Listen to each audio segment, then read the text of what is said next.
रामविलास जी के सपनों के चकनाचूर किया है तो पशुपतिनाथ पारस जी ने और चिराग पासवान।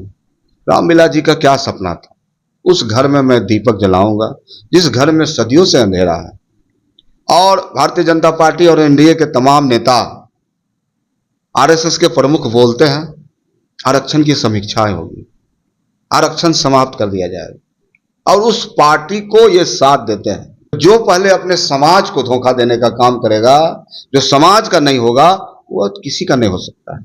तो आज अगर एनडीए उनको भाव नहीं दे रही है, उनमें कोई तोल मोल नहीं कर रही थी, इसमें कोई आश्चर्य की बात नहीं है। भारतीय जनता पार्टी और एनडीए को कोई मलाल नहीं है। अब उनके साथ चिराग है, इनको समझ रहे हैं इनके पास तो पूंजी है नहीं, पूंजी तो चिराग के पास है।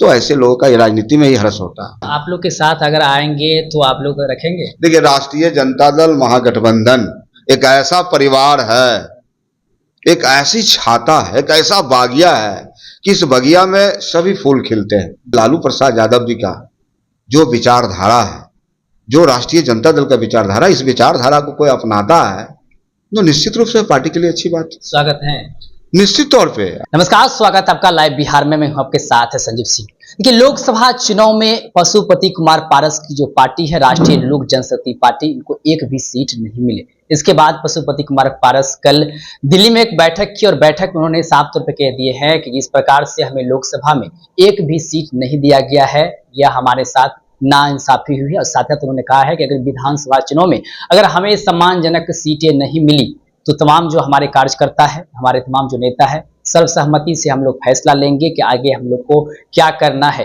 यानी इशारों में उन्होंने एक बड़ा संकेत दे दिया है। इसी तमाम मुद्दे पे बातचीत करने के लिए हमारे साथ हैं आरजेडी से प्रधान महासचिव सब मोरवा विधायक रणविजय साहू जी। क्या कहेंगे? पशुपति कुमार पारस को झटका पर झटका लग रहा है। सबसे पहले तो उन्हें एक भी सीट नहीं मिली, फिर इसके बाद पार्टी कार्यालय जो है उसको खाली करने का नोटिस जारी किया गया, और अब जाकर के वो जिस प्रकार से संकेत दे रहे हैं कि अगर सम्मानजनक सीटें नहीं आई तो बड़ा निर्णय कुछ लेंगे। देखिए, सबसे पहले तो हम ये बताना चाहते हैं कि रामविलास जी के सपनों के चकनाचूर किया है तो पशुपतिनाथ पारस जी ने और चिराग पासवान। रामविलास जी का क्या सपना था? उस घर में मैं दीपक जलाऊंगा जिस घर में सदियों से अंधेरा है। और भारतीय जनता पार्टी और एनडीए के तमाम नेता, आरएसएस के प्रमुख बोलते हैं आरक्षण की समीक्षाएं होगी, आरक्षण समाप्त कर दिया जाएगा, और उस पार्टी को ये साथ देते हैं, उस पार्टी के साथ होते हैं। तो जनता तो सब देखने का काम कर रही है। तो जो पहले अपने समाज को धोखा देने का काम करेगा, जो समाज का नहीं होगा वो किसी का नहीं हो सकता है। तो आज अगर एनडीए उनको भाव नहीं दे रही है, उनमें कोई तोल मोल नहीं कर रही थी, इसमें कोई आश्चर्य की बात नहीं है। ऐसे लोगों का राजनीति में इसी प्रकार से हरास होता है। कहीं ना कहीं ये न समाज के साथ हो पाए, न रामविलास जी का जो विचारधारा था। रामविलास जी जो अम्बेडकरवादी थे, लालूवादी थे, अति पिछड़ावादी थे, अम्बेडकरवादी थे, लोहियावादी थे, इन तमाम चीजों को उन्होंने सपनाचूर किया है। और हालात उनकी आज देख रही है, तो निश्चित रूप से अब उनके इस वजह से भारतीय जनता पार्टी और एनडीए को कोई मलाल नहीं है। अब उनके साथ चिराग है, इनको समझ रहे हैं इनके पास तो पूंजी है नहीं, पूंजी तो चिराग के पास है।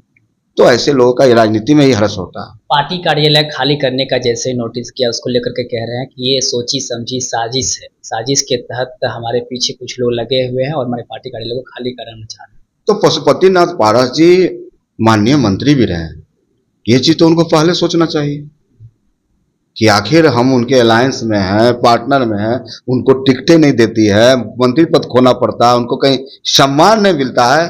अगर किस अधिकार से उनके साथ है, उनमें आज भी कोई राजनीतिक और सामाजिक न्याय का थोड़ा सा भी धारा है, और अपने बड़े भाई साहब जो रामविलास पासवान जी ने इस बिहार को, गरीबों को, पिछड़ों को, अल्पसंख्यकों को, दलितों को, महादलितों को जो सींचने का काम किया, तो आज भी पशुपति जी उनके रास्ते पर चले, रामविलास पासवान जी की आत्मा को बड़ी शांति मिलेगी। विधानसभा चुनाव को लेकर के कह रहे हैं कि यदि हमें एनडीए में सम्मानजनक सीटें नहीं मिली तो हम लोग बड़ा कदम उठा सकते हैं, सर्वसहमति से जो निर्णय होगा हम उस आधार पर काम करेंगे। निश्चित रूप से लोकतंत्र में सभी को अधिकार है, जनता मालिक होती है, जनता के बीच जाएं, मालिकों से बात करें, उनकी समस्या को सुने और उनको समाधान करें, उनकी बातों के सम्मान करें।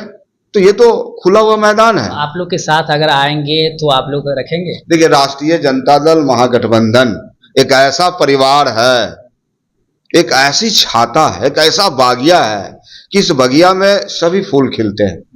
हिंदू, मुस्लिम, सिख, ईसाई, गरीब, अमीर, अगरा, पिछड़ा, शोषित, दलित, अल्पसंख्यक, अति पिछड़ा, तमाम लोग इसमें हैं।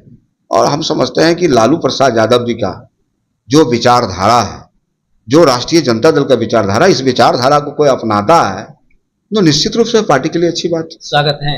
निश्चित तौर पे अगर पार्टी में कोई व्यक्ति आके संगठन के लिए काम करे, पार्टी को आगे बढ़ावे, तो राष्ट्रीय जनता दल तो सभी की पार्टी है, गरीबों की पार्टी है, कमजोरों की पार्टी है। आज भी यह पार्टी सड़कों पर संघर्ष करती है, सड़क से सदन तक संघर्ष करती है। राष्ट्रीय जनता दल ऐसी पार्टी है। चलिए, बहुत बहुत धन्यवाद। हमारे साथ बात कर रहे थे रंजय साहू जी ने साफ तौर पे कहा कि राष्ट्रीय जनता दल सबों की पार्टी है। अगर कोई हमारे विचारधारा को मानते हैं और हमारे पार्टी में आते हैं तो स्वागत है। इस इशारों में इन्होंने कह दिया है। अगर पशुपति कुमार पारस आते हैं तो उनका भी स्वागत है। आप देख रहे थे लाइव बिहार। बहुत बहुत धन्यवाद।